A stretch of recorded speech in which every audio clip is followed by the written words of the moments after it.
তেখেতৰ ঘৰ হ'ল গোলাঘাটত। মোৰ গুণগুণাই ভাল লাগে। তুমি যেন পপিয়াতৰা আকাশৰ বুটিনো, তুমি যেন আৱৰি ধৰা ভিতৰে বাহিৰে। বহুতে এনে দেখা পোৱা যায় এই ল'ৰাজন দিব্যাংগ বেচাৰা বুলি কয়। তাৰ হাত এখন নাই কিয়, তাৰ ভৰি এখন নাই, চকু এটা বেয়া, বেচাৰা শব্দ এটা লগাই দিয়ে।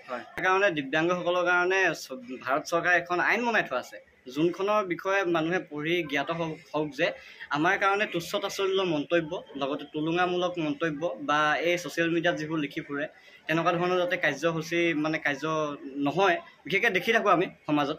আৰু ধৰক আমাক লাগে একচুৱেলি মানুহৰ সাহস, মানুহৰ ছাপোৰ্ট, কিন্তু মানুহে আমাক কি কৰে, আপোনাক ধৰক এই বহুত বেয়া লাগিছে ল'ৰাক দেখি, সেই সিমানকণ বস্তু দেখুৱাব নালাগে। আমাক আপুনি ছাপোৰ্ট দিয়ক। আপুনি যদি দেখিছে মই ক'ৰবাত উঠিব পৰা নাই ৰাস্তাটোত, মোক আপুনি আগুৱাই লৈ যাব চেষ্টা কৰক। এইটো নহয় যে দূৰৰ পৰা বোলে এই ল'ৰাটো উঠিব পৰা নাই, সেই সিমানখিনি কৰিব নালাগে। আপুনি কৈ ডাইৰেক্ট তাক সিমানখিনি বস্তু দেখুৱাই দিয়ক যাতে সি আগবাঢ়ি যাব পাৰে জীৱনৰ পথত। এনেকুৱা সুন্দৰ মন্তব্য এখেতে দিছে। যিমানসকল পৃথিৱীত দিব্যাংগ আছে সকলোৰে উজ্জ্বল ভৱিষ্যত কামনা কৰিছোঁ, সকলোৱে আগুৱাই যাওক আশা কৰিছোঁ। ধন্যবাদ, তোমাৰ উজ্জ্বল ভৱিষ্যত কামনা কৰিছোঁ।